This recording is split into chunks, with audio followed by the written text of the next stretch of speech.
Okay, today will start the chapter light.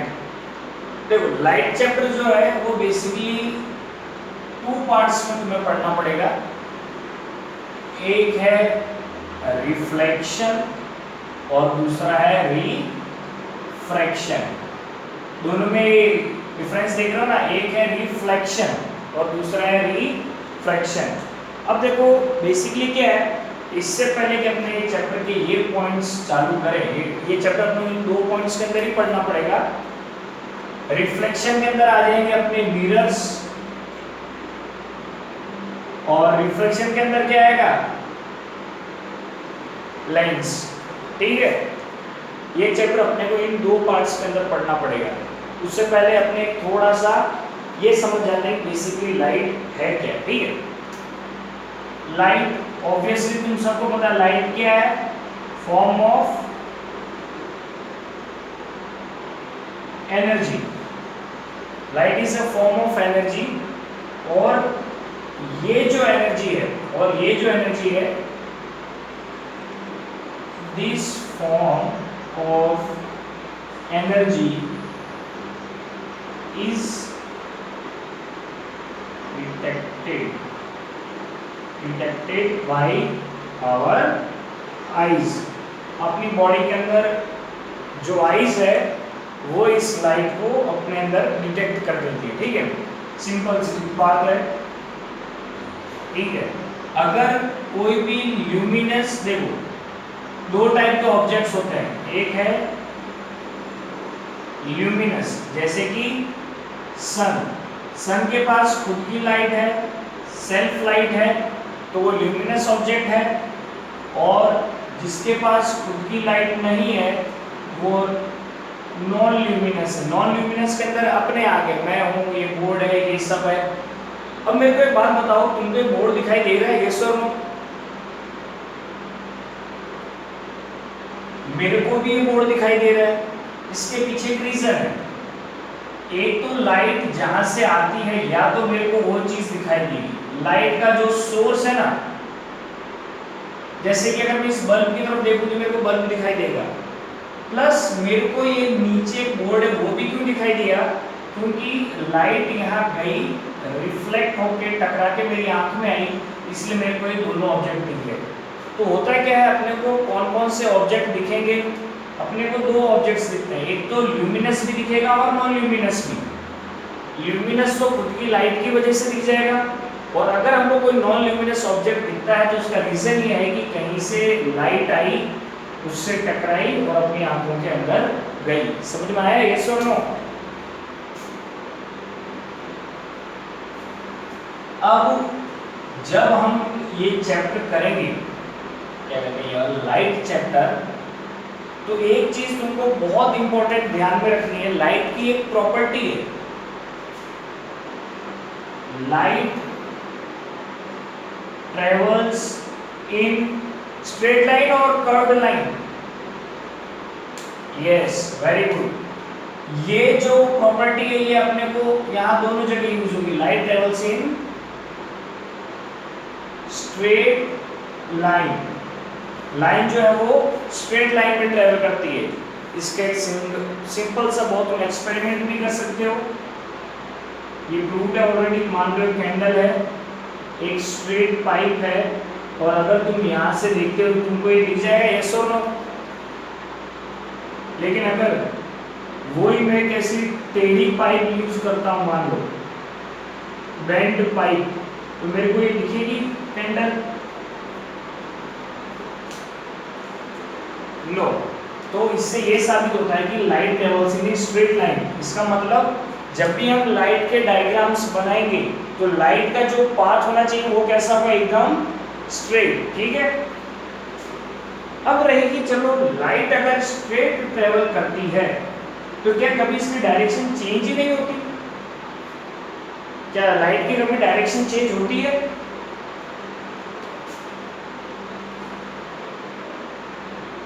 Okay, yes होती है, और इसी प्रोसेस को अभी हम पढ़ेंगे जिसका नाम है रिफ्लेक्शन। ठीक है, इधर ध्यान दो।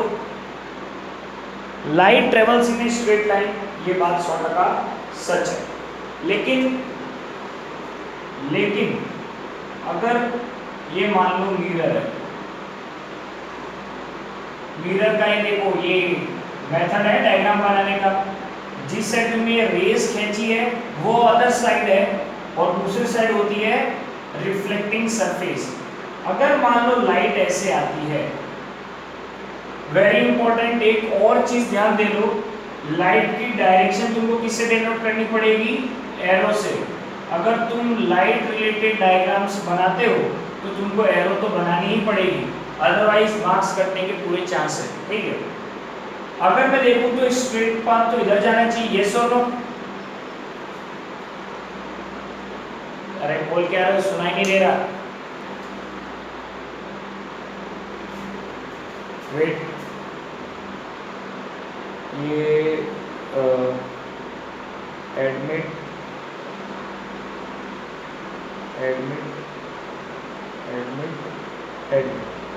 wait, let me admit the other, just wait a moment. Okay, अब इधर ध्यान दो, जो लाइट है ये इसका पाथ है, ठीक है, स्ट्रेट लाइन में जा रही है और यहां पर एक मिरर है। लाइट को तो इधर जानी चाहिए क्योंकि ये स्ट्रेट पाथ इधर जा रहा है, लेकिन होता क्या है, लाइट की डायरेक्शन चेंज हो जाती है, यस और नो?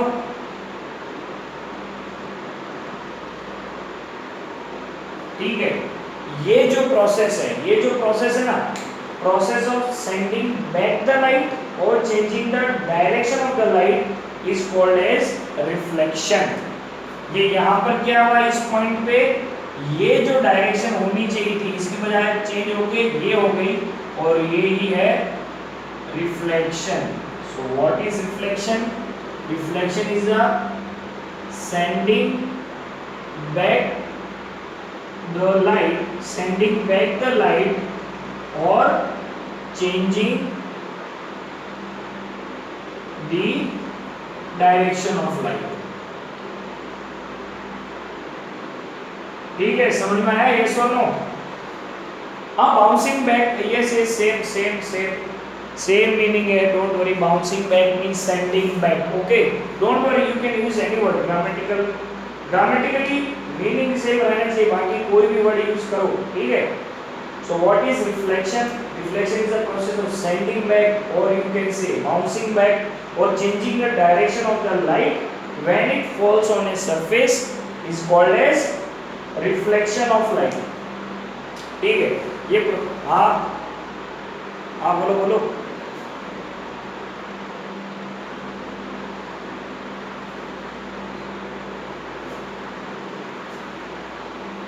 यस, बोल सकते हो, क्यों नहीं बोल सकते, जरूर बोल सकते हो।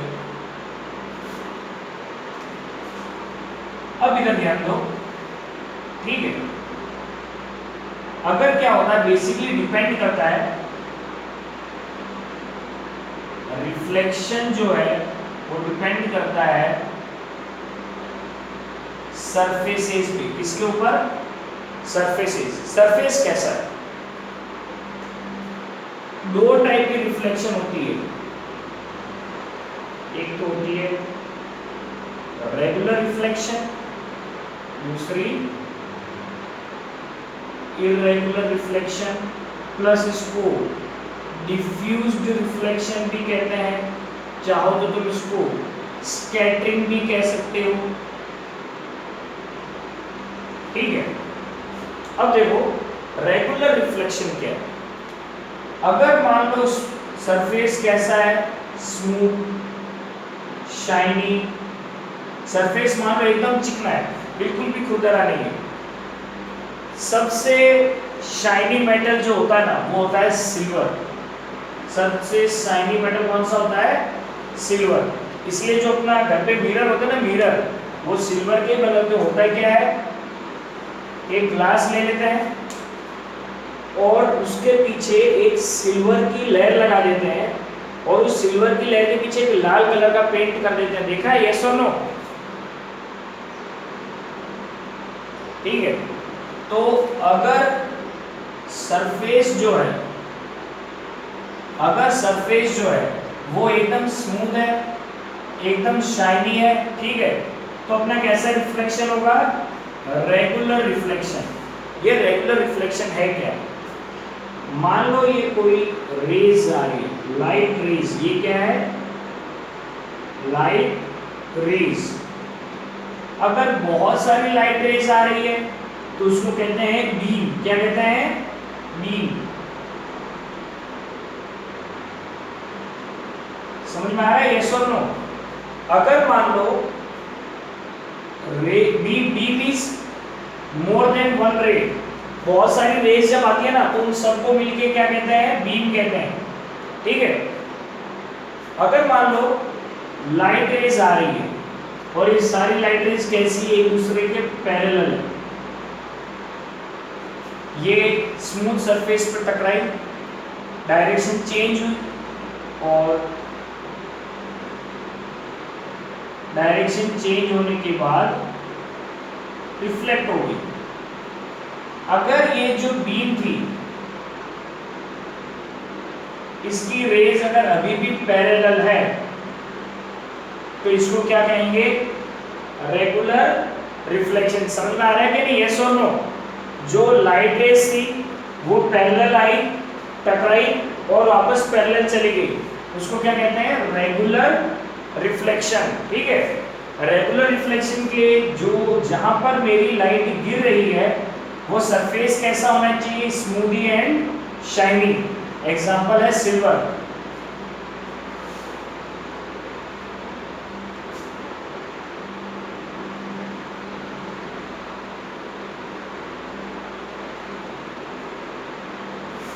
बोलो।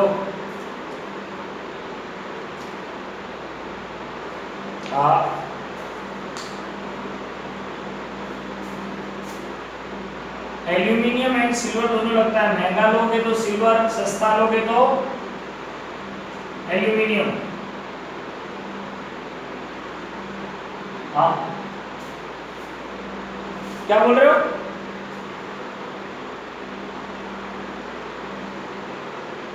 अरे नहीं नहीं, वो पेंट सिल्वर की एक बहुत पतली लेयर के पीछे लगा होता है। एक्चुअली मैं तुमको बताता हूँ, बात सुनो। तुम लोगों ने एल्यूमिनियम फॉइल तो देखी है ना? एल्यूमिनियम फॉइल अगर भूल चूक से मैं उसको ऐसे कर दूं तो क्या होगा? अगर मैं उसको ऐसे कर दूं, देखा वो पूरी उसकी सरफेस आड़ी टेढ़ी हो जाएगी, फिर वो मैं उसको यूज नहीं कर पाऊंगा।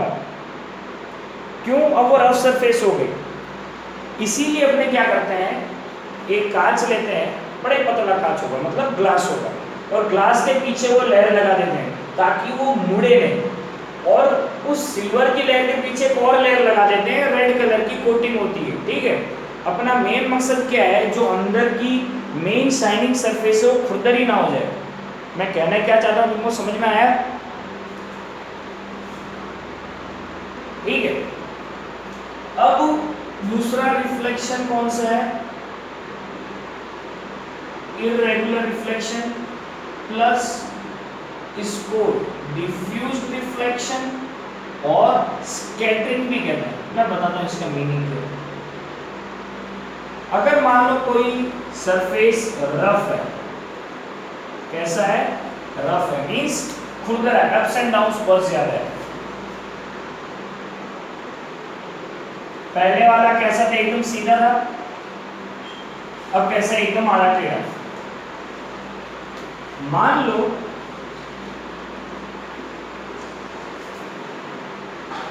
कि ये रेज आ रही है, लाइट की क्या आ रही है? रेज,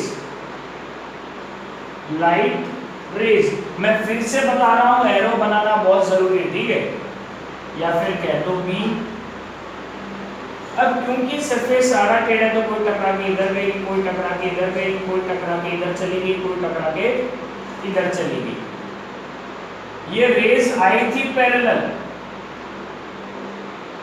डायरेक्शन चेंज हुई, रिफ्लेक्ट हुई, बाद में पैरेलल नहीं रही, इस टाइप के रिफ्लेक्शन को क्या कहते हैं? Irregular reflection. समझ में आया कि नहीं? यस और नो? प्लस इसको डिफ्यूज रिफ्लेक्शन क्यों कहते हैं? क्यों? इसके अंदर सारी रेज आपस में इंटरमिक्स हो जाती है, डिफ्यूज हो जाती है। प्लस स्कैटरिंग भी कहते हैं। स्कैटरिंग का मतलब क्या होता है? स्कैटर मतलब क्या होता है? बिखर जाना। यस और नो? स्प्रेड हो जाना या फिर बिखर जाना। तो यहाँ पर अगर तुम ध्यान दो तो अपने देख रहे हो सारी की सारी रेज स्प्रेड हो गई, बिखर गई है। यस और नो?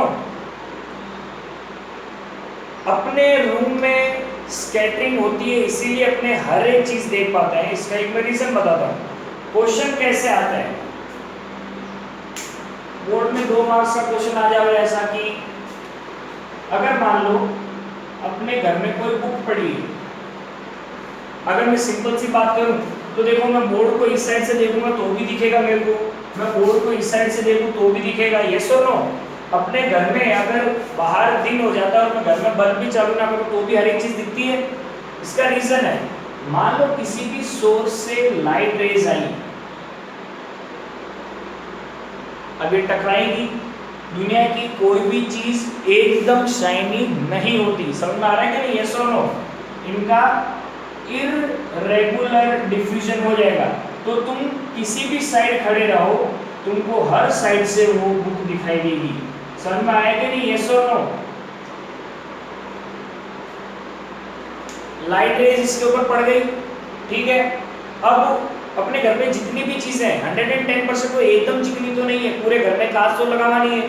तो होता है क्या है, क्योंकि वो इररेगुलर सरफेस, रफ सरफेस है, तो लाइट उस पर गिरती है और वो लाइट रेज सारी डायरेक्शन में चली जाती है।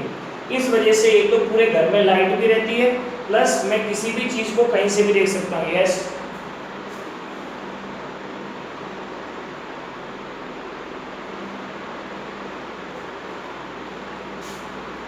दिखेगी तो एक ही बाजू से, लेकिन 110% थोड़ी बहुत तो लाइट की स्कैटरिंग होगी ही होगी। समझ में आ रहा है?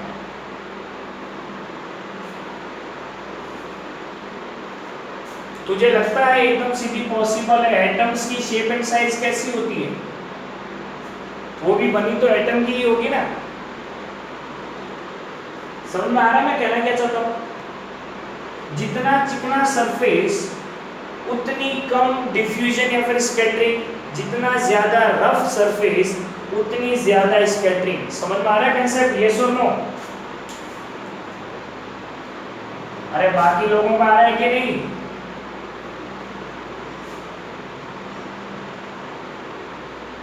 ठीक। अब रिफ्लेक्शन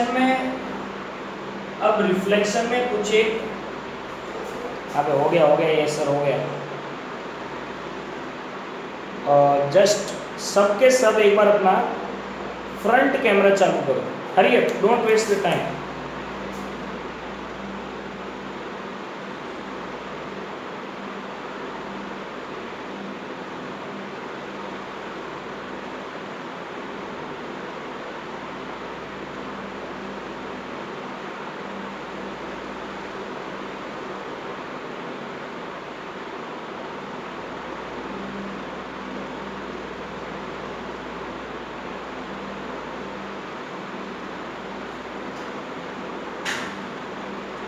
ठीक है, अब देखो कुछ एक लॉज है रिफ्लेक्शन के, जो तुम ऑलरेडी पढ़ चुके हैं। लॉज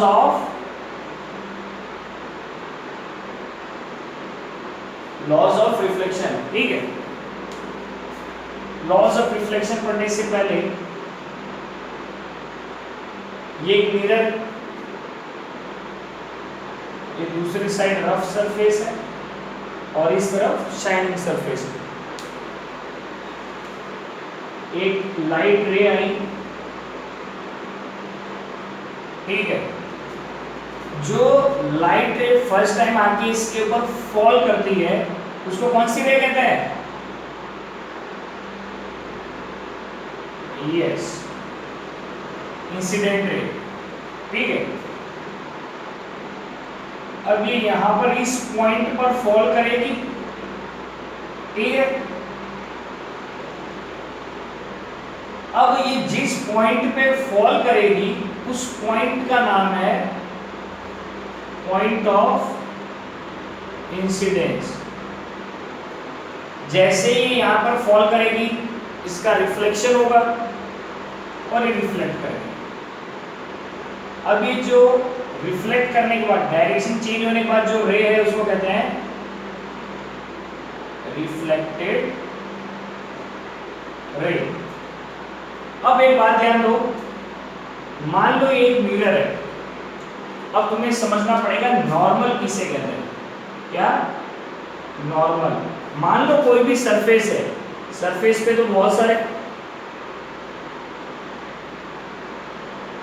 ओके तो बता दो, बेसिकली नॉर्मल वर्ड तुम्हारे मैथ्स में भी यूज होता है।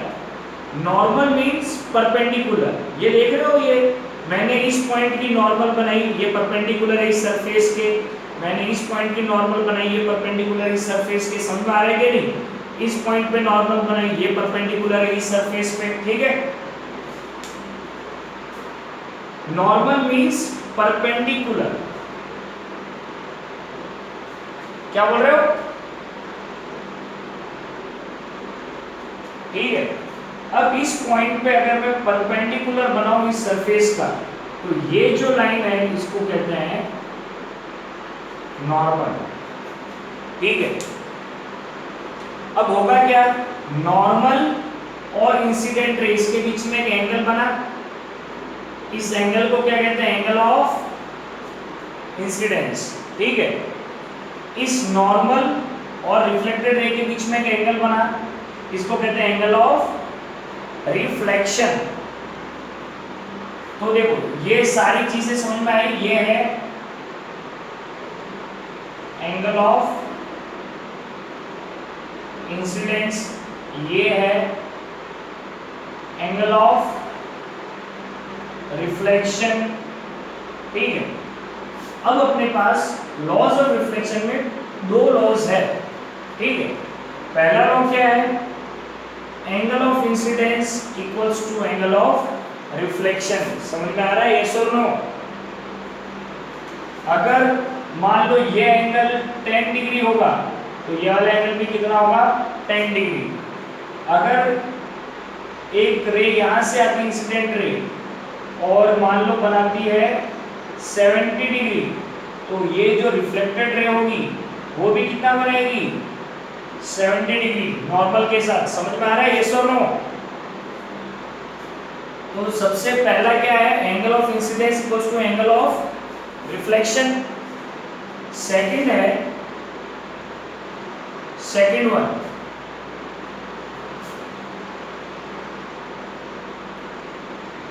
इंसिडेंट रे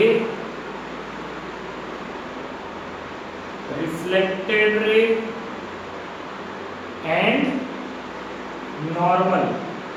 अगर मैं नॉर्मल लिखता हूं, इसका मतलब है पॉइंट ऑफ बातें मत करो आपस में, point of incidence lie on the same plane. इसमें भी कुछ रटने जैसा है ही नहीं। ये तीन चीजें दिखाई दे रही है, ये तीन नाम दिखाई दे रहे हैं तुमको।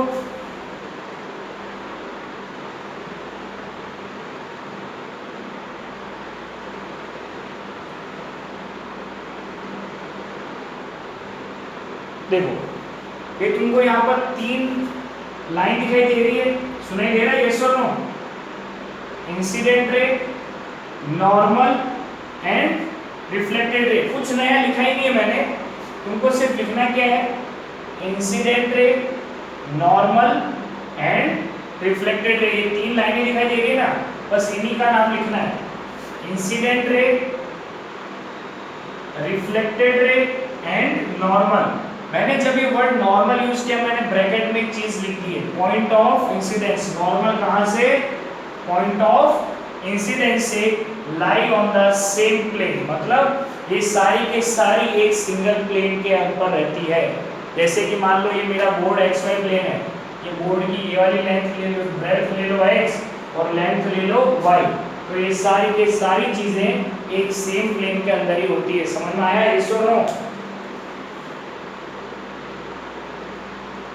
ठीक है। अब क्या है, एक चीज याद रखना, अगर मिरर है, चाहे वो कैसा भी मिरर हो, चाहे वो प्लेन मिरर हो, चाहे वो स्फेरिकल मिरर या फिर कर्व्ड मिरर जिसे कहते हैं, कोई भी मिरर हो 110% अगर रिफ्लेक्शन हो रही है तो ये वाले लॉज उस पर लागू होंगे ही होंगे। समझ में आ गया? अब एक क्वेश्चन ऐसा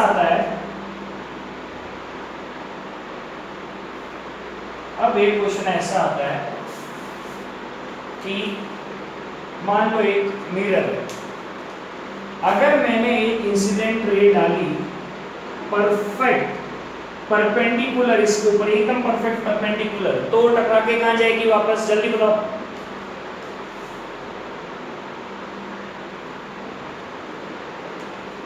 यस, वापस वही वाला पाथ फॉलो कर देगी। क्यों? अगर देखो, अगर ये परपेंडिकुलर होती है तो इसका नॉर्मल के साथ एंगल क्या हुआ? 0। यस और नो? क्यों? ये तो नॉर्मल के ऊपर ही आई है। तो अगर एंगल ऑफ इंसिडेंस 0 है तो एंगल ऑफ रिफ्लेक्शन भी क्या होगा? 0। इस वजह से जिस पाथ पे आई उसी पाथ पे वापस चली जाएगी। तो व्हेन ए लाइट रे falls perpendicular on a mirror, it is get reflected back on the same path. समझ में आया? yes or no?